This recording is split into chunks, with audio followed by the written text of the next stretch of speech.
Hello, scientists. All right, we are going to go back into Discovery Education this week for your part one of your digital science notebook. So click the Discovery Ed button in your digital science notebook, and it's going to take you to your home page. And under upcoming assignments, you should see Examining How Climate Works. Please click on that link. Okay.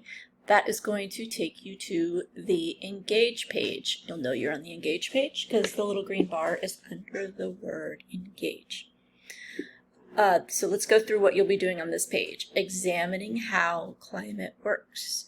So you will read all of the text, and remember, if you highlight the text and hit Speak Text, it will read it out loud to you.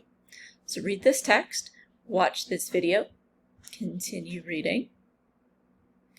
Here's a separate article. It's called It Takes All Kinds. I would recommend reading this. I think it'll give you some really good background knowledge that will be useful for you when it's time to take your summative assessments.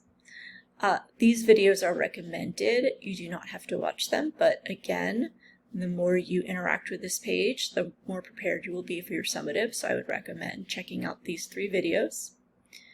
And in this section, just like at the beginning of every chapter, we're going to see what you already know about climate and the factors that affect it.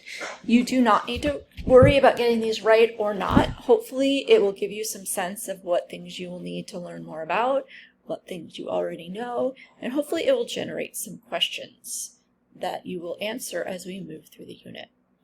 So for this first one, it says Global Climate Zones. The following world map is divided into climate zones. The key shows which color corresponds to each climate zone.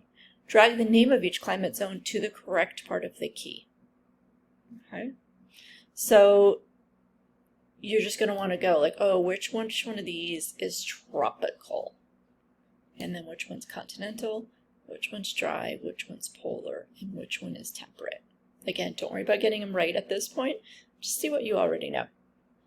Please hit save when you're done, and then submit. And this one says climate factors. Based on how climate zones are arranged across the globe, why do you think it's an important factor in determining climate? And then explain that. Again, do your best. This part here, it says it has 2 parts to it. The first one is Earth's tilt. This image shows Earth tilted on its axis. Among the 4 locations indicated, which is receiving the most direct sunlight? And selects the objects by clicking on the tile. Click on each selected object. Clicking on each selected object will deselect it. And then you want to make sure you do this one too. Consider the relationship between Earth's axial tilt and direct sunlight explored in the previous item. What do these factors have to do with differences in climate on Earth? And explain your answer here. And again, when you're done, you can hit save and submit. And then lastly, why do different places on Earth have different climates? What do you think would be an appropriate response to this question at this point? Again, don't worry about getting it right. This is just to kind of see what you already know and to get you thinking about some of the topics we'll be studying in this unit. Okay, so when you're done with this page, hit submit, and you are done with this part of this week's digital science notebook. Please reflect on the learning target and turn it in Google Classroom. And let me know if you have any questions.